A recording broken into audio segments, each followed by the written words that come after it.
Hello everyone and welcome back to another video. If you're new here, my name is Sofia and today I'm going to show you how I organize my reading both in Notion, I'm going to give you a Notion tour, in Goodreads and on my reading journal.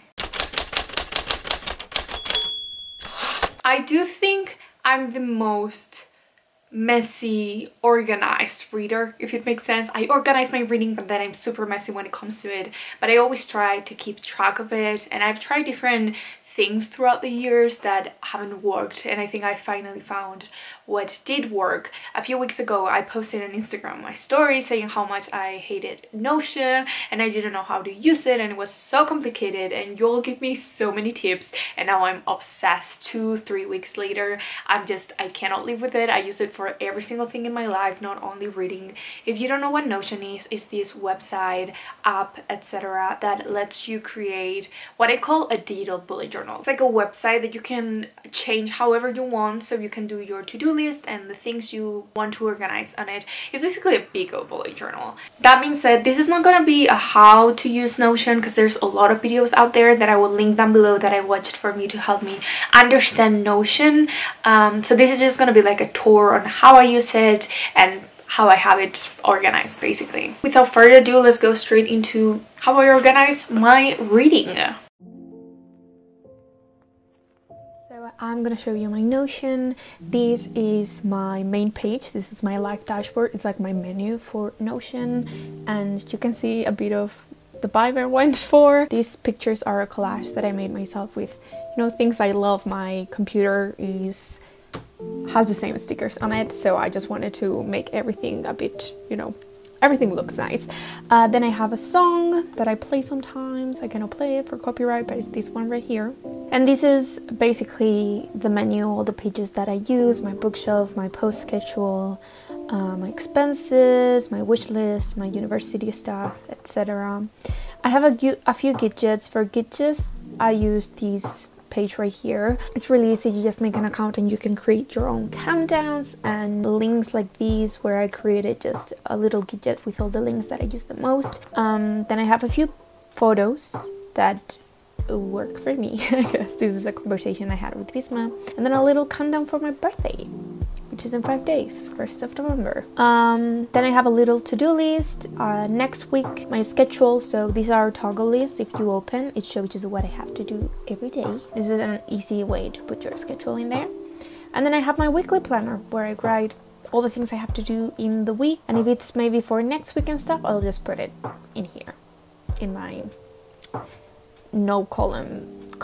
But this is just my menu. I'm gonna go straight into the bookshelf, because I think that's what you care about the most. This is my bookshelf page, and this is actually a template that Bisma sent me. I will link the original creator down below of the template, but I did make a few changes to it just because there were a few things that I didn't like, and the main one is that I added more genres. So I think this template only came with like manga, science fiction, not contemporary, fantasy, fiction, etc. And I added a bunch more like horror, romance, new adult, young adult, just to help me with my YouTube videos and with my reviews. So I will also link this page in case you want to download the template and then add these genres. I'll link this down below, but the main page is the library page. In this, I created my annotation system, which I'm gonna make an annotation video soon. Probably it's gonna go up in November, because you always ask me about that. And then I also have my rating scale, and then at the bottom I have my library list, a big old table with all the books I read and some stats. So the first one you can see here is a type, so you can type. So here I put if it's a book, a manga, a graphic novel, an ebook, or an audiobook. Then you have the name of the book, the author. What this does is help you put all the books by the same author together. If you want to filter this table with only the books, let's say Leave to Go, that you have read, you can do that. Then you have the genre. This is connected to the page I showed you before, so once you choose here one of the genres that I added or were in the template, you can click on adult and it will show you all the adult books you have read, or if you go to fantasy, it will show you all the fantasy books. It's like connected to the other page. The status, this one is really helpful as well. If you want to read it, if you want to read it next, for like next month stuff, if you're currently reading it, if you have read it already, or if it's in your TBR. This is the same as want to read.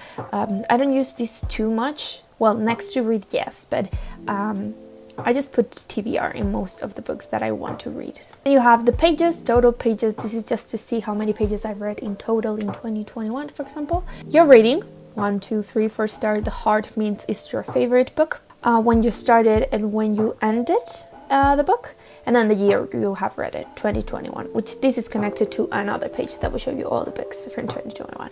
That's the easiest thing. What this does is, for example, if you go to the filter, you can add a filter, and let's say you want to see all the books that are on your TBR.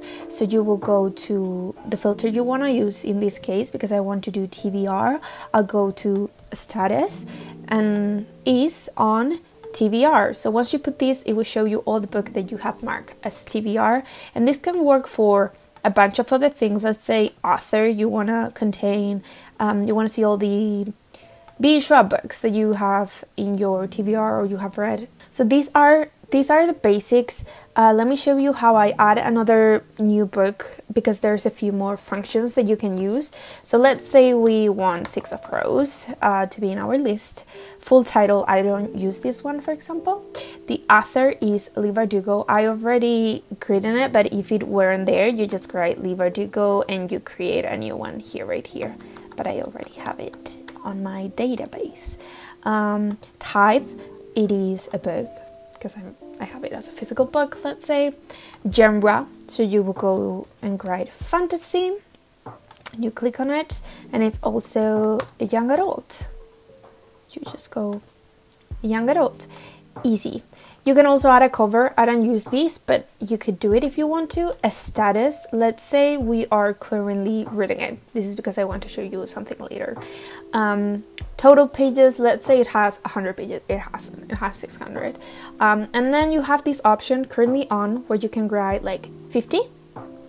And in the progress bar right here, I'll show you how far are you into the book. I don't use this much because I use Goodreads for that, but it's in here if you want it.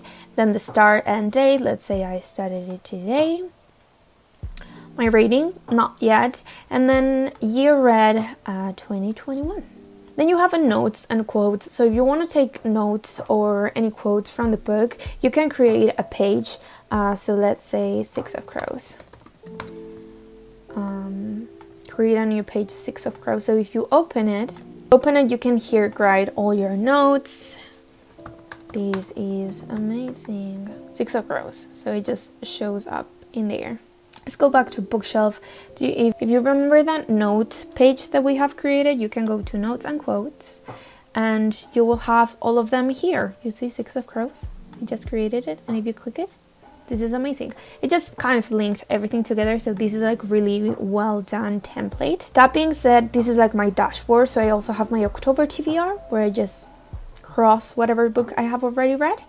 Also my November TBR, a little reading schedule where I write the books that I want to read each week. And then here it just shows you the books that you have marked as next to read on here on the library page. I don't use these very much. And then this is what I really like. So currently reading, do you remember we marked Six of Crows as reading? So it shows up here. So it shows the books that you are currently reading. Again, I don't use this much because I use Goodreads for that. The things I have in here, my TBR. So I have a little page for just all the books that I've marked as TBR. And that's pretty much it for my books and my reading when it comes to Notion. I have a few more things. Let me show you through them. I also have a post schedule page where I'll probably have to blur this. This is another list. So as you can see, I have the name, for example, Autumn Studio Blog for my Etsy shop. And then I'll do the platform that it will be on, the account, because I have TinyOwnUniverse for books and TinyOwnCreations for Etsy. The date that it's going up, if it's a video, if it's a reel, if it's a photo post, and then I'll also have the status. If it's an idea, if I already film it, if it needs editing, I'll just have it all here. And this is really cool because I can go into a calendar view and I just have a calendar view of everything. So that's pretty much how I use Notion. When it comes to Goodreads, I think I use it pretty simple like everyone else uses. I use it for keeping track of my current reads as well as my 2021 reading challenge or whatever reading challenge I'm doing that year, and I also keep track of everything I read. So the exact same thing that you saw on my Notion, I also do it on my Goodreads, just because it's a more public way of showing it, and anyone that follows me can see what I'm currently reading, what I read this year. And I also do different shelves for like manga, graphic novels, horror books, etc. 5-star reads, books I read in 2021, just to have it all kind of short out. But that's how I use Goodreads. I think that's how everyone uses Goodreads. I also post a few reviews here and there. They're quite short. They are the same ones that I post on my Instagram stories. So there's nothing really intricate in it. It's just a platform. Like if you want to see what I'm currently reading, you can go there and just see. And then the last thing is my reading journal. This is like another table where again I write the title of the book, the author, the start finish date, the rating, the format, physical, ebook, etc. And if I have reviewed it or not, which as you can see I'm really behind on my reviews. Oh, I have a page where the numbers of books I've read this year and just like an overview of the covers of everything. And I also have a currently TBR. So these are all the books that I physically own that I haven't yet read, and once I read one I just cross it. I have another one which is exactly the same. And yeah, on my reading journal I don't do much. I just do my monthly thingies that I film every single month, and then I also do some quotes. Yeah, that's mainly my reading journal. And that's all the ways I planned my reading. I really hope this was helpful. If you have any questions about Notion, my bullet journal, or Goodreads, just ask me down below. I'm here to help you in whatever way I can. Also, if you want a 101 how to use Notion for reading, I can definitely do a series on it, on how to start and how to begin, because I was right there 2 weeks ago. I didn't know how to use Notion, so I get you. Yeah, I really hope you liked it. I really hope it was entertaining and that you enjoyed it. It's not a spooky video, but you'll been asking me for it, and I delivered. If you want to keep updated with my reads, Goodreads, as you saw, I also have a bookstagram where I post daily, or try to post daily, as well as my Etsy shop, and I'll link just all the social media down below. As always, I love you guys, and I'll see you in the next reading vlog. It's gonna be a reading vlog.